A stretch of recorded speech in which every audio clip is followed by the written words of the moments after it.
there's a couple of things.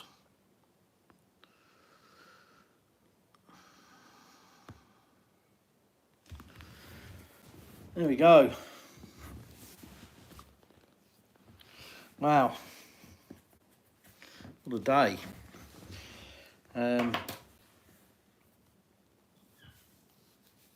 So where do we start? Well, started with the new car, went to go and register it.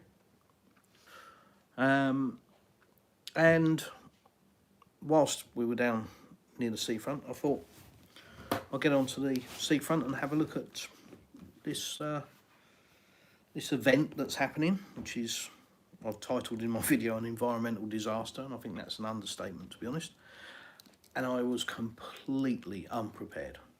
Completely unprepared.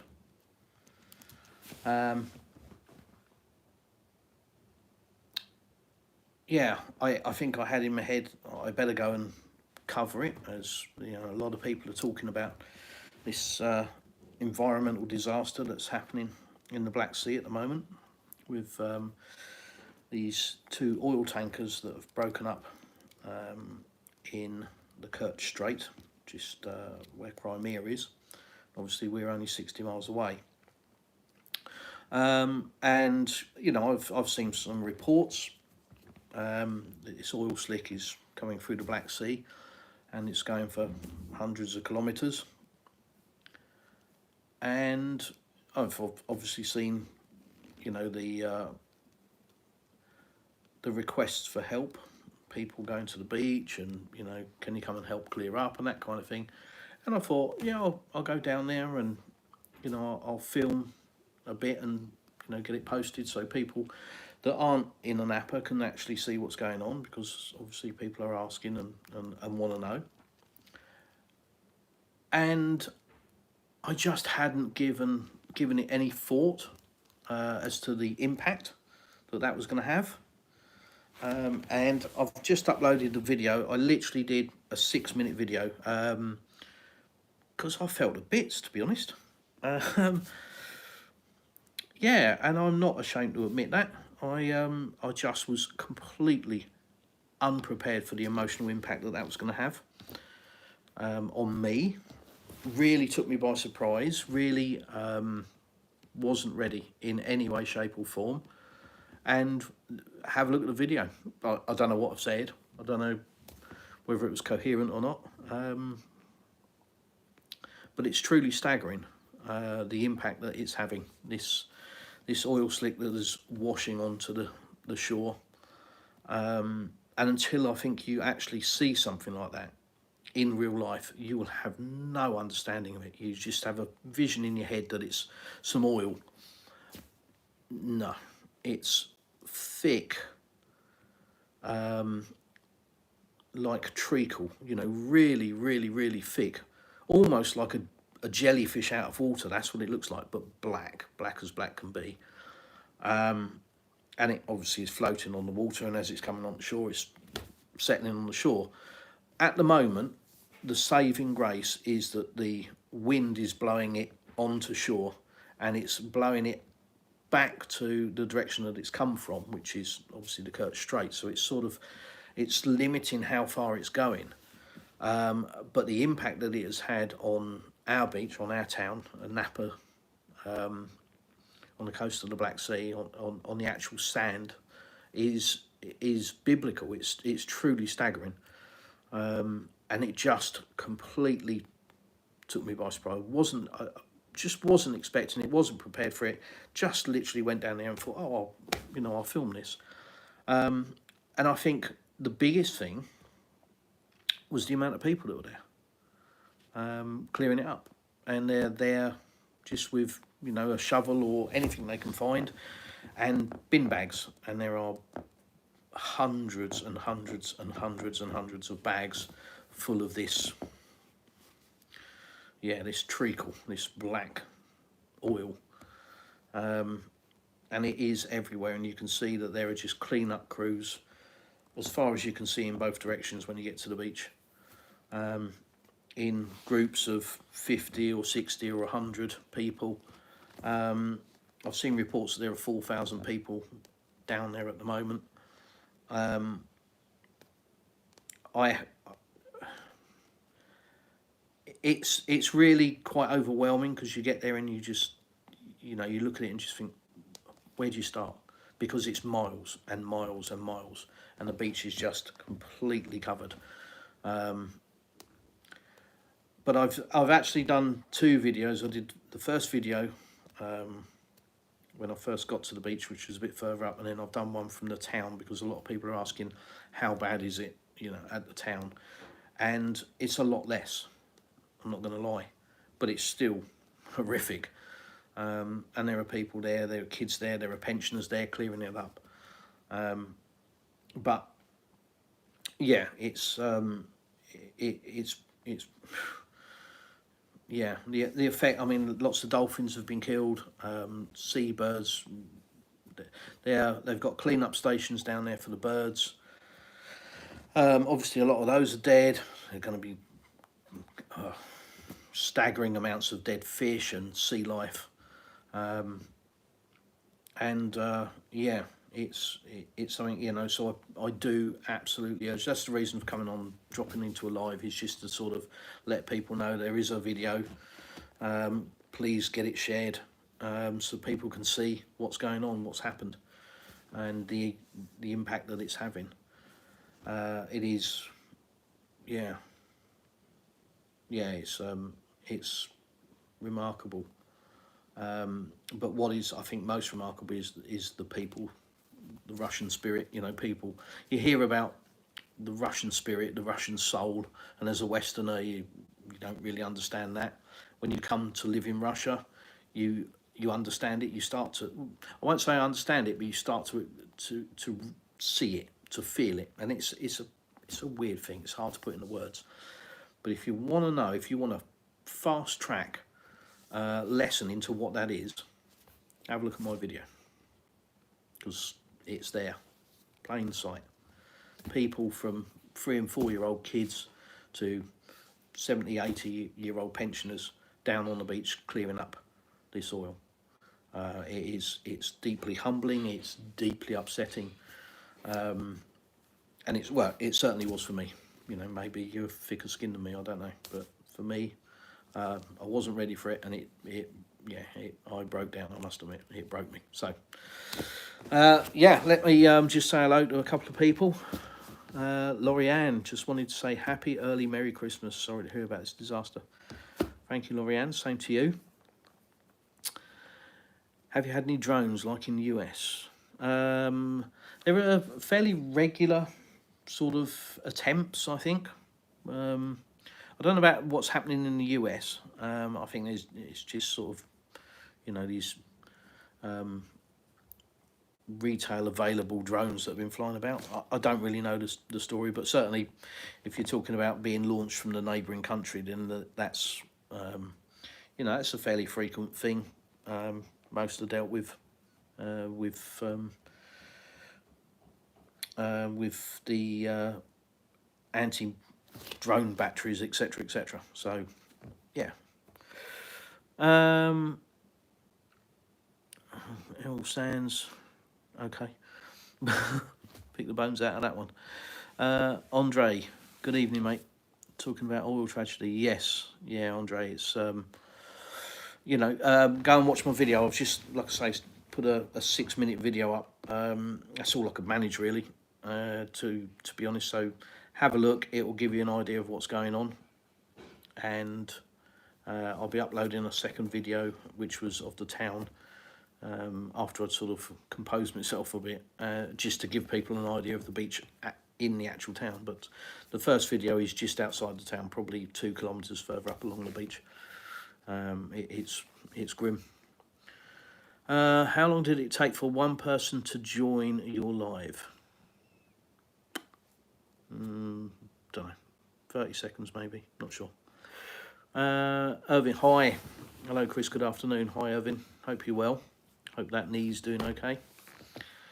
MXX, can you tell me how far the oil slick has travelled down the coast?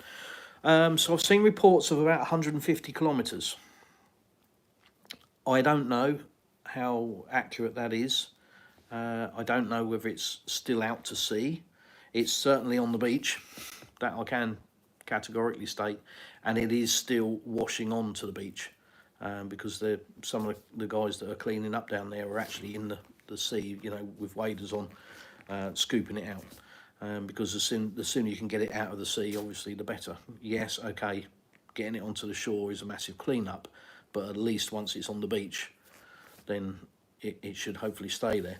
I think the problem at the moment is that it is low tide, and as the tide rises, everything that's been deposited on the sand is going to lift back up off the sand and become mobile again. So it really is a terrible, terrible situation, and it is one of those things that you just look at and it takes your breath away, and you feel a little bit helpless, because it's like, where do you start? What do you do?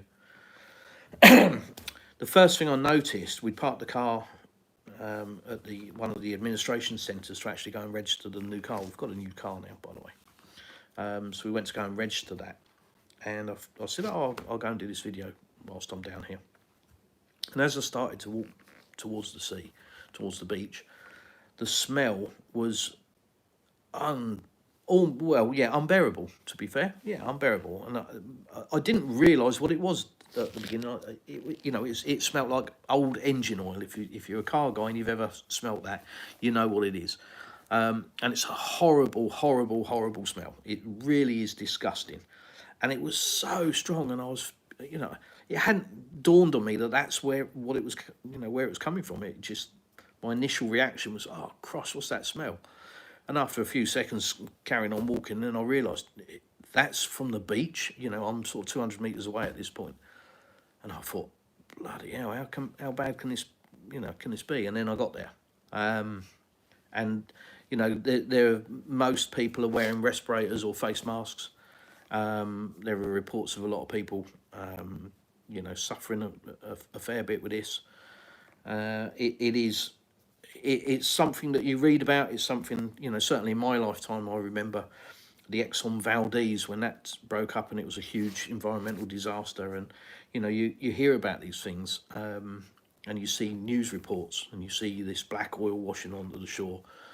But until you actually go and experience it, it's just another news report, and you look at it and go, oh yeah, that's terrible.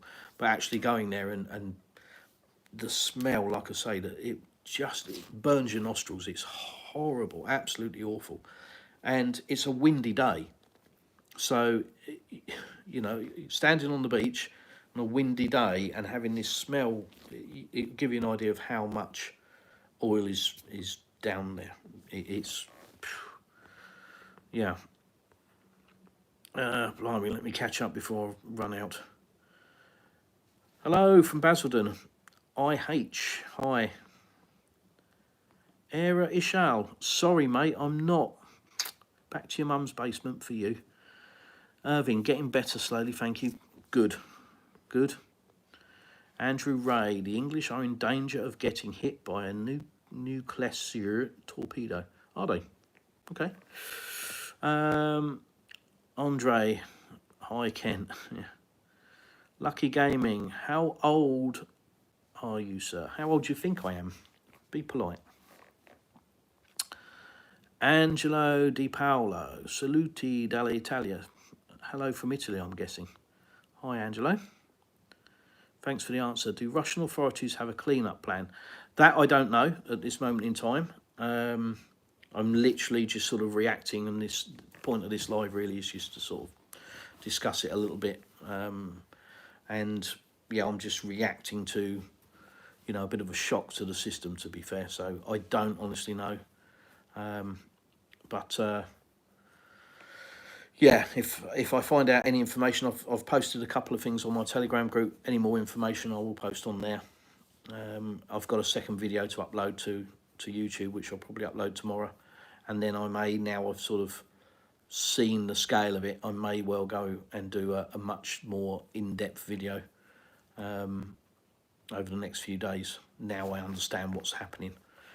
Cookie, just tuned in. What happened? So 2 oil tankers got into difficulties, as I understand, and broke up in the Kerch Strait in a very recent heavy storm.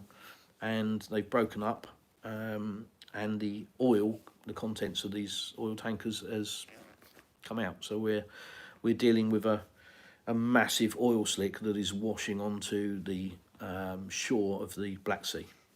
So that's what's happening. We are about 60 miles along from Crimea, and I understand the closer you get to Crimea, the worse it gets. So it's pretty bad here. So yeah. Irvin, we had the same thing here in the Gulf a few years ago. Yeah, I think it was called New Horizon oil spill out in the Gulf. Yeah, I think when it's out to sea, they can contain it. You know, they put these big beam things around it, buoyancy flotation things, and try and contain it, and then they break it up out to sea.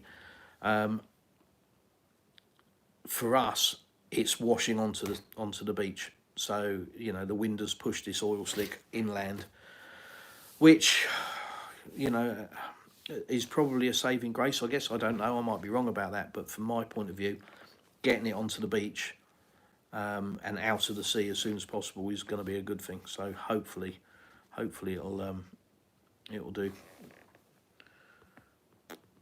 Nigel Farage, stop the boats.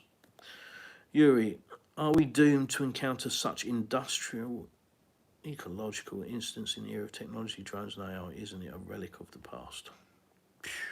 Yuri, all the time you move heavy cargo like that, the risk is always there. Caught you live, been a while. Tony Austin, it has. Nice to see you. Hope you're keeping well, mate. Andrea, hi all, just watched the disaster. It's very sad. Thank you. Yeah, it is. We have it here too now and then. Yeah, it's, you know, it's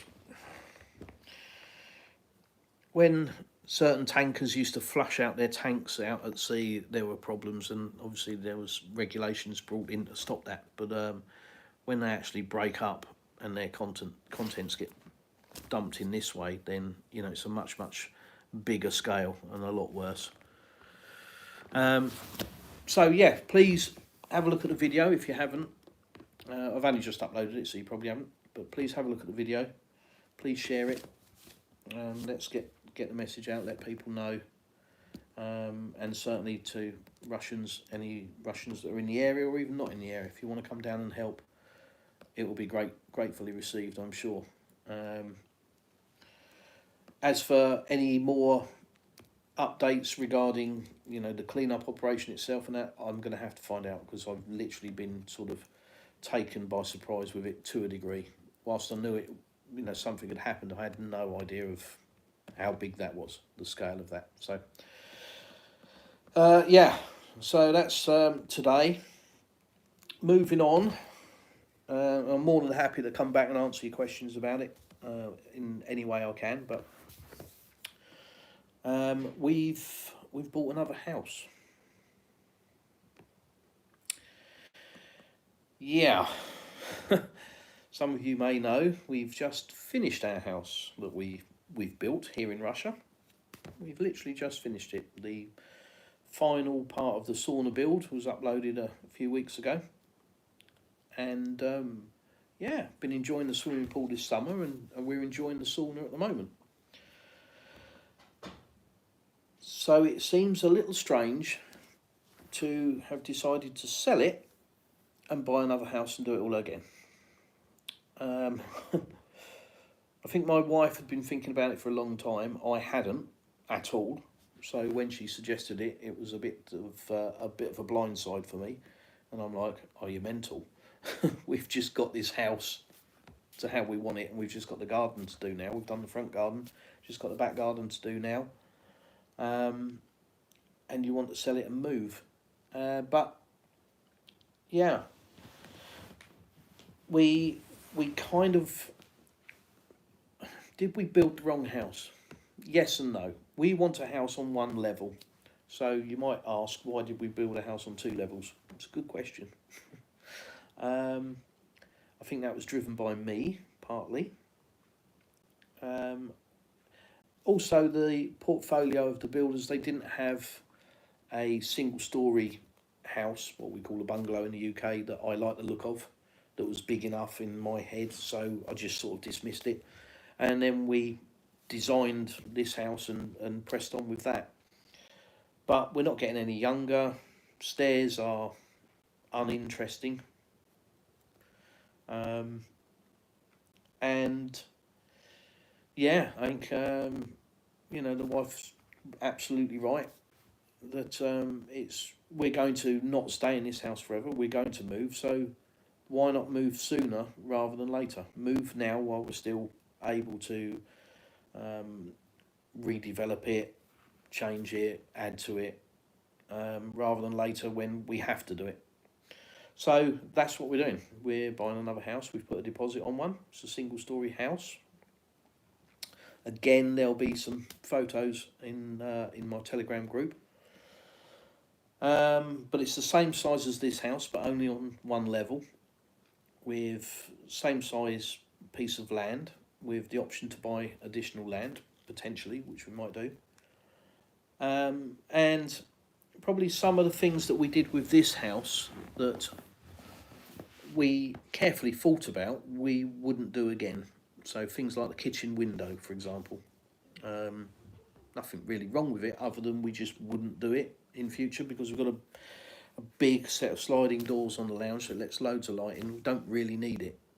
The bedroom doors, we wouldn't fit those. You know, maybe we would fit bifold doors, or maybe just a single door, but we've got two opening doors and we don't really use them. So there are a few things with this house that, although we'd planned and carefully thought about, once you're living with the house on a week by week, month by month basis, you probably wouldn't do them. So we've got the opportunity to correct that and change things. Swimming pool, obviously, another build. So we'll probably go a little bit bigger with the swimming pool.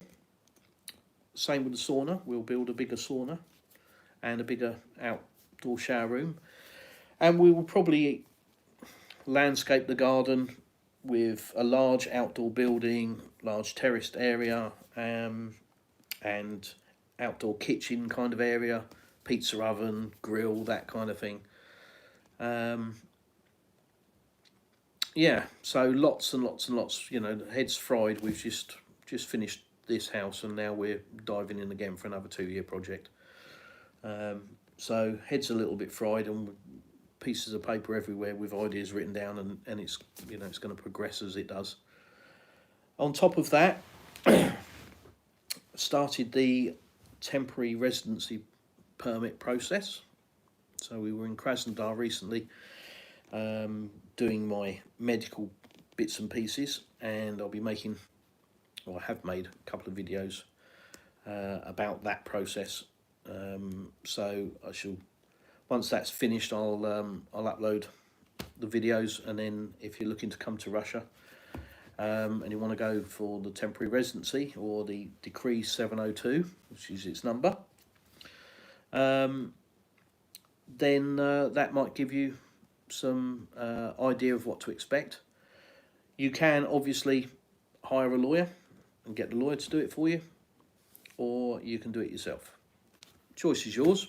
Depends on your budget, depends on your will, if you want to do it or you just want to pay somebody to do it for you. It's up to you, it's your choice. But it is absolutely possible to do it without a lawyer. I would recommend a translator, to be honest.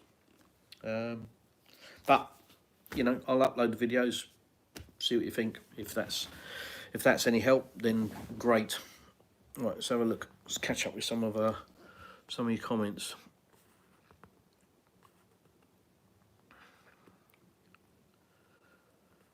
Alex Neo, God bless Russia. Yeah. Some ships are so old and in bad condition. Yes, I understand these ships were particularly old. 50-year-old vessels, apparently. Russia is power. Faisal Khan. James Chambers, Tennessee in the house. Andrea, almost 4,000 subscribers. Yes, yeah, the channel's growing. So yeah, nearly 4,000 subscribers now, so thank you to everybody. It still staggers me that people tune in and watch my videos, join the lives. The lives seem to go quite well. Today's going to be quite a slow live, I think, purely because I'm at home. So, but maybe I'll live stream from the beach over the next few days. That might be a better idea. Andre. Sorry, I always butcher your name. I know that's true. Russian fleet is really old. That's a serious problem. Yeah, I believe these were older vessels. Jimmy, okay. What's this channel about? It's about life in Russia on the coast of the Black Sea, 60 miles from Crimea, for an Englishman who doesn't speak Russian, who is living his daily life, has built a house, has just bought a new car, and is applying for a temporary residency. So that's what the channel's about. It's about blue skies, sunshine, swimming pools, Russian life, Russians, you name it. It's about all sorts. It's about doing as many live streams as I can to answer questions. You live in Russia or the UK? So I live here in Russia. Joker's wild about living in Napa, yeah. Jimmy, take Russia out your name. Take Russia out your name, stupid. I know you're fishing for views, but still take it out your name. Okay. Cheers. Jimmy. Jay Bishop, how's it going? It's been a while. XRP's up a bit since we last spoke. Yeah. Yeah, that's crypto for the uninitiated. And yeah, it is. Second floor in the house is quite useless. All house owners know that. Much better one floor, bigger house. Well, yeah, it's one floor. It's exactly the same size. The bedrooms are smaller, but the lounge and the kitchen is bigger. So, yeah, it makes more sense. But it's quite a nice looking house. But you know, a lot of work is needed. Plastic Russian. You don't look or sound Russian. Change your name, Jimmy. Shh. It's enough now. My cat pegs me. Does it now? Ukraine gonna get you? Is it? Is it indeed? Well, next. I just see your video that uploaded. Plenty of people volunteered to clean the beach. Yeah, there's a lot of people down there, but it's going to need an awful lot more. Isaac Khan, I have a question from Russia. Hello from Russia. I'm 19 and single from Russian Federation. Okay. What's your question? Irvin, I heard from another video that we can file for temporary residency from our home country. This is supposed to be new information. Have you heard, or can you inquire on your end? I haven't heard that. I haven't heard. Given the fact that it's a decree and it sets out the conditions, it would need a new decree to change those conditions. And I haven't heard that there's been any kind of new decree. So I'd be sceptical about that. I would say no, based on the fact, just the simple fact of your medical. You need to be in Russia to do the medical exam, psychological exams, your fingerprinting, all of this kind of stuff. They're not just going to farm that out to other countries. And certainly, given the fact that most people are coming from what are deemed as unfriendly countries, there is no connection mechanism available for that. So I think that's probably, yeah, a load of BS. Personally, I can't see that's viable. And you certainly can't apply unless you know, complete all of these things like your medical certificates, which include a blood test, a chest x-ray. So there's various things that you're going to have to do. So I can't see that you're going to be able to do that outside of Russia. So I would say no. Isaac, I also live in Leeds part-time. Yeah, I live in southeast of England part-time. Are you a smoker? No, I was once. Are you undercover in Russia? No, just wearing a t-shirt, mate. Hey man, can you still be my chocolate? Oh dear. Yes, look, there's always a fool. Well, there's plenty of fools. We like deleting them, it's funny. Gone. I'm doing a project at university on the correlation between testosterone levels and androgenic alopecia. Basically, it's an age-old question: how often should an average man engage in? Yeah, okay. Well, enjoy that, Isaac. Yeah. Yeah, so that's kind of what's been going on. Josh, good afternoon.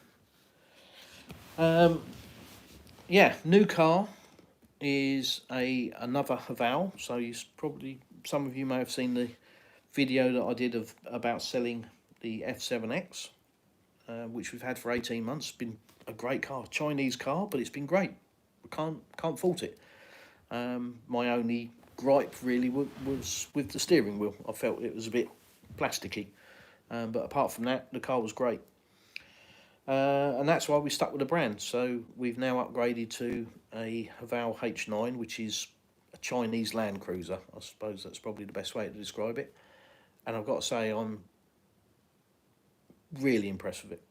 Really, really, really impressed with it. It drives unbelievably. It's so smooth. It's really quiet. It's got acoustic glass, heated front screen, radar guided cruise control, lane assist, lane departure, hill descent, hill start, electronic lockable diffs, and I discovered today that it has got tank turning.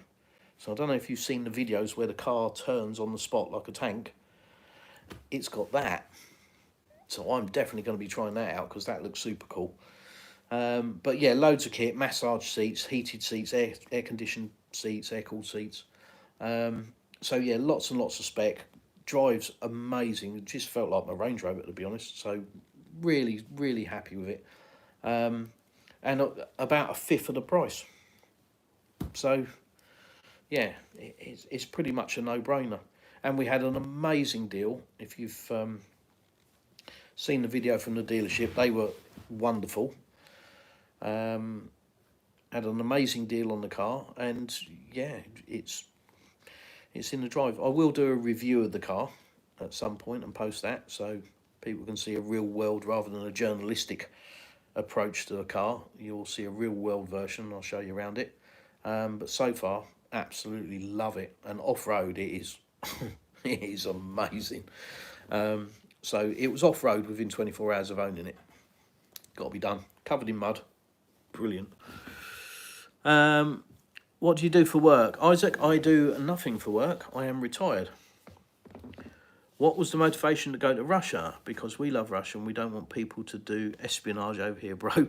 I'm actually from Russia and I'm spying over here in the UK. Okay. My motivation was coming to Russia and falling in love with the country and the people and the weather and the food and the vineyards that we live in and the beach. That was my motivation. Let's get rid of you. Gone. You're a clown. Irvin, let's help out Chris. Please smash the like button. Irvin, thank you. That does help. Yeah, please hit the like button. Please share as well because it does help. Everybody in YouTube that's creating any kind of content struggles. We just don't show up. The algorithm doesn't pick us up and doesn't show our channels. So yeah, anything like that always helps. So please, yeah. But I'm here for a while. I'm here until I think that you guys have answered all the questions you want to ask. And I'm happy to answer any question unless it's a completely stupid one or, you know, it's just abusive or whatever, then yeah, just delete. But if you've got some genuine questions about the current environmental disaster that's happening on our beach, about Haval H9, which is the new car, or about the new house, our future plans, far away, hit us up. Mehdi, What restrictions have you encountered in Russia that hinder your life, as we in the West have been told exists? That's a good question. I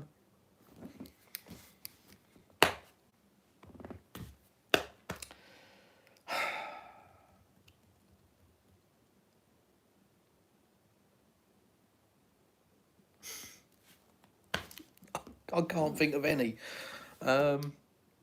It's a different country. It has different laws. The culture's different, as you would expect for any different country. You go anywhere. If you go to Dubai, you're going to brush up a little bit on its laws and its cultures. Say with Saudi Arabia or anywhere else. Go to Japan. You know, there are certain things. But as for being hindered by any of them, no, nothing. Not that I've come across. In fact, I would happily argue that I have felt more at liberty, free here than I have felt anywhere else. I've had free interactions with the police now.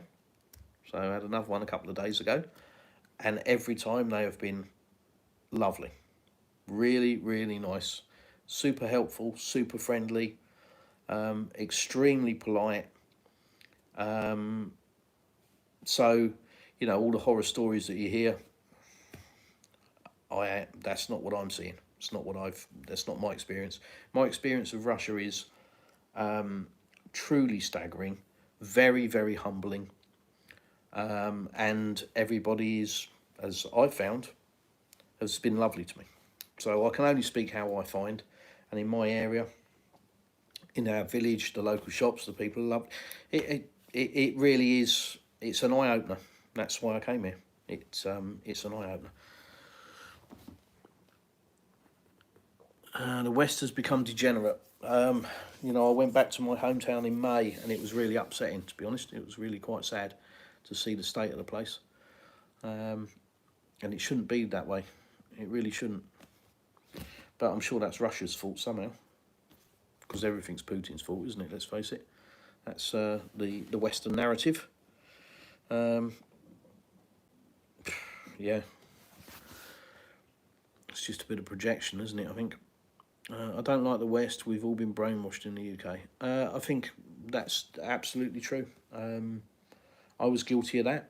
That's, you know, I didn't want to come to Russia. I've said this many times. I don't want to repeat it and bore people that have heard it already.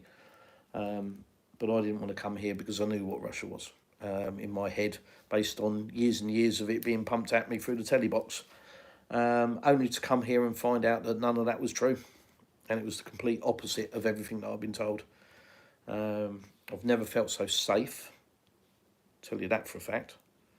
I haven't seen anything, let's say violence. I haven't seen any kind of violence since I've been here at all. I haven't seen so much as a road rage incident, not one. Whereas in the UK, that was a daily occurrence. You know, driving to and from work every day, I would see something. There'd be somebody hanging out of a car window screaming abuse or jumping out of their car, and, you know, all of that kind of stuff. That was a daily occurrence. You know, weekly were, you know, fights in the streets. If you went down the town in the evening, there'd be some punch-ups. There'd be homeless and drunks and blah, blah, blah. And you just accept it. You get used to it. You get numb to it. And coming to Russia, I haven't seen any of that. None. So, yeah, that's been a big eye-opener. Western propaganda. Say my name. Exactly what I have learned. Most Americans have no clue about the true history of Russia. No, to be fair, it's not just Americans. It's everybody that's in a country that is hostile to Russia.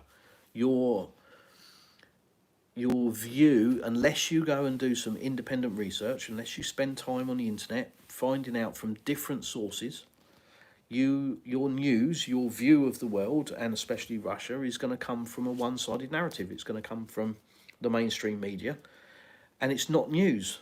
It's just the narrative that they want to tell you. So you're going to form an opinion based on that unless you go and find out, as I did. You know, over 50 years of believing Russia was, you know, snow, bears, gangsters, vodka, horse and cart. And no, it ain't. It's much more than that. In fact, I haven't seen any of that. I've seen vodka.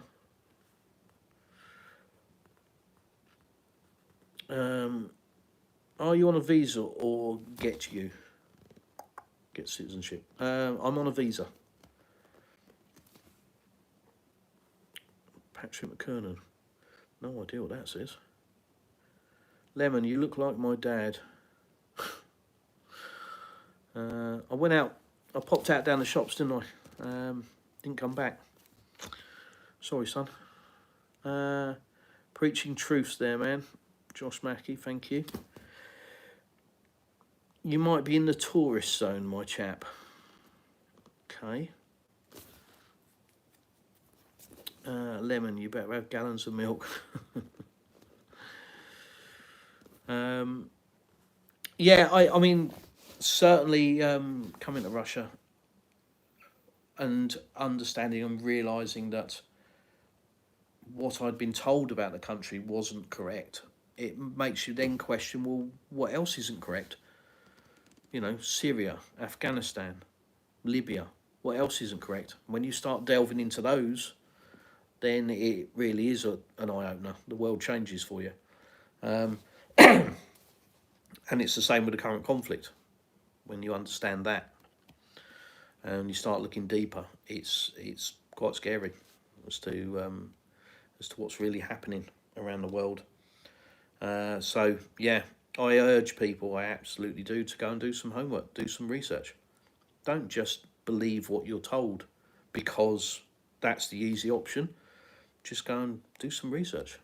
Go and find out.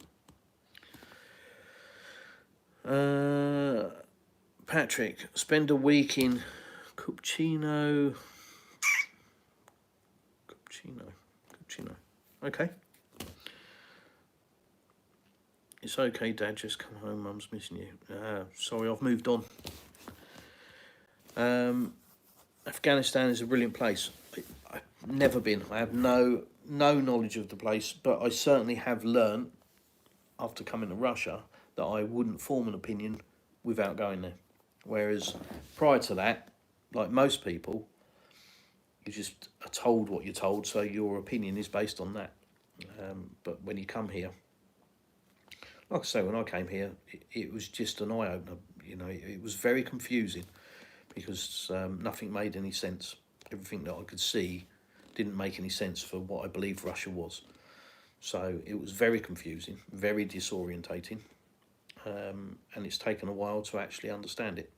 And it's a wonderful place. The people are amazing. The weather is amazing where we are. We're on the coast of the Black Sea. So it's about 8 degrees today, so it's cold for us. But yeah, the summer is long and very warm. We're in a vineyard region, so lots of grapes all around us. And it's a lovely place. The food is amazing. There's, you know, lovely fresh fruit and vegetables all around us. Yeah, everything you'd want from a normal life, really. You know, good food, good weather, good people. It's kind of it. Josh actually does look beautiful. Josh, it really is. I've got to say, it is. Yeah. Sorry, man, I was trying to troll. You're a decent guy. Lemon, it's not a problem. David, free did he? Okay. Adler worth a visit. So Sochi, most definitely. Yeah. Yeah,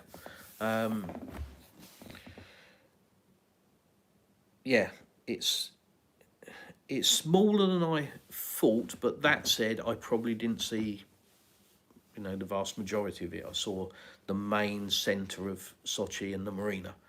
And I don't know what I was expecting. I was probably expecting it to be bigger than it was.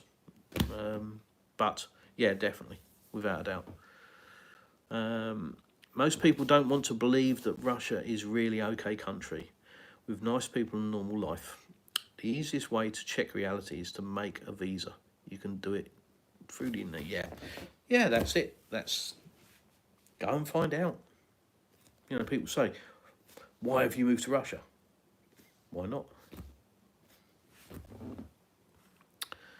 David Ballantyne. Oh, you're not feeling well?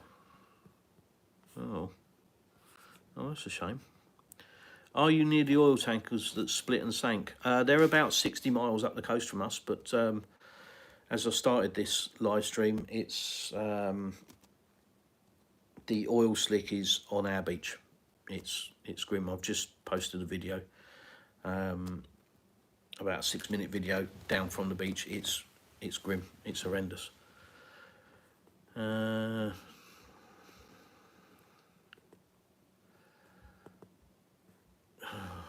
David, what are you doing? Dear, let's get rid of you. Spam the chat. Say goodbye. And go for a weekend to St. Petersburg. That will open your eyes and blow your mind away. Yeah, St. Petersburg is truly beautiful. I think a weekend wouldn't do it. But to be honest, there's a lot more to Russia than St. Petersburg and Moscow. And that's where most people end up. But we live in the south, and you really need it. You need to come down the south, and you need to go and look around. There's a lot more to Russia than Moscow and St. Petersburg.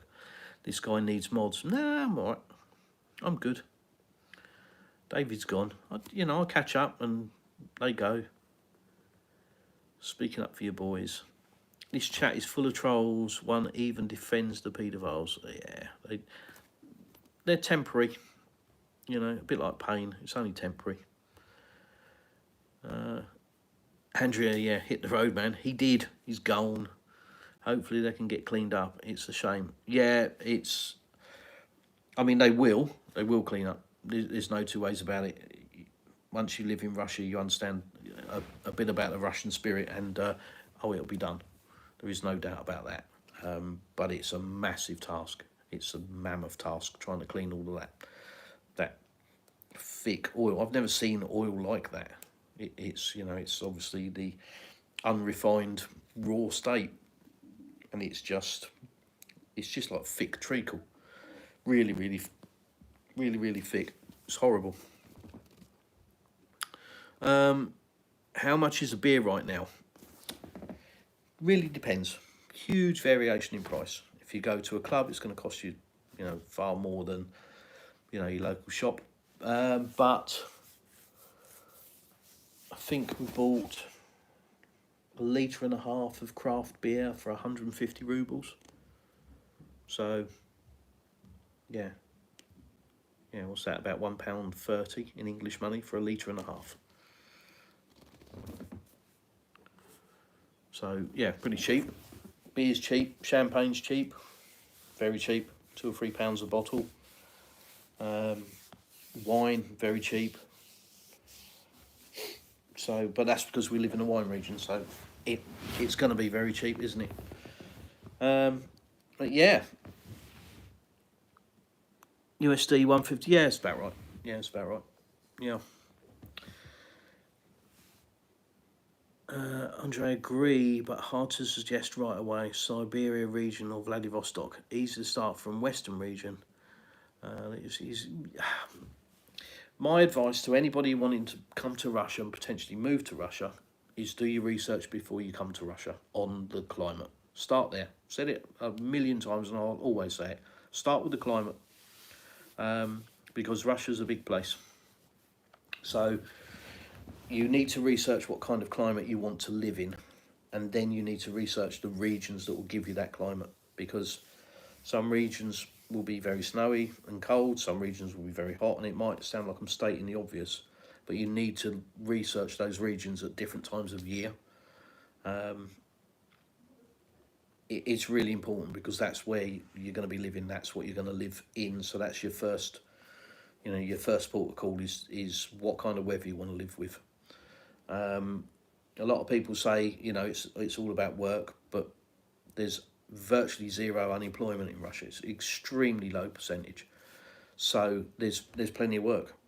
So really, that's not your first port of call. Your first port of call, if you're looking to move to Russia, is climate, then the regions that will give you that climate, and then you can start narrowing down from there. So again, there's videos on my channel about all this sort of stuff. 2 USD good price, a bottle of Budweiser. It was $5 at the bar. Yeah, I mean, a bottle of Budweiser is what, 330 millilitres, and I bought 1.5 litres. So not only is it cheaper, but it's 4 or 5 times as much as well. But you know, if I go in the shop and buy a bottle of beer, I think it's about 60 rubles for a bottle. So yeah, but that's in the supermarket. You know, like I say, there are your more local shops that do more local beers. So you've got lots of choice, and it's cheap. Have you tried Georgian wine? Stalin drank Javanchkara. I haven't tried that particular one. I have had some Georgian wine. Sailor, hi. Nice to see you. So, what time of day is it? Well, here it is 20 to 6 in the evening. So, depending on where you are.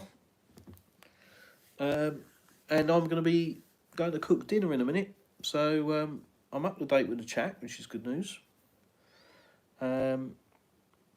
But please have a look at the video that I've recently posted about an hour or so ago about the environmental disaster that is currently upon us. Please have a look at that, and keep an eye on the channel over the next few days, and there'll be more updates about that as well. So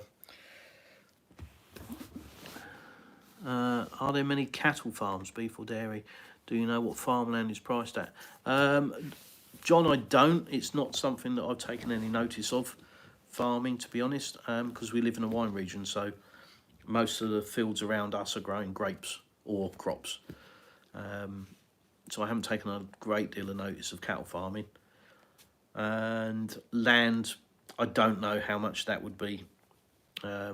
Residential land in our area has gone up significantly. I mean, our land was, I think, 250,000 rubles per 100 square metres. It's now at 750,000 rubles per 100 square metres. So it's gone up significantly. Pelmeni, no, haven't tried that. Bon appetit. Yes, I'm not going to get a chance for bon appetit, and I've got to cook the damn thing first. So, yeah. Right, guys, thank you for popping in. Thanks for joining me. Only a short live stream. Usually I'll rattle on for a few hours, but just an hour tonight, or nearly. Just to sort of get across a few of those points. Please join my Telegram group. If you've got any questions, if you want to get something answered, join my Telegram group and ask. That's the best way. And it's always the way. You watch something like this, and then you get off, you know, the stream ends, and you think, oh, I didn't ask this, or I didn't find out that. Just join my Telegram group, ask away. No problem at all. Happy to speak to anybody, answer any questions I can. John, thank you. Subbed and liked. Appreciate that. Much appreciated. Please subscribe. Please like. Please share the video, as always. And, yeah, sorry it's a short one, but I've got to go and cook dinner. So thanks for watching, guys, and I'll see you in the next one. Cheers, Irving. Thank you.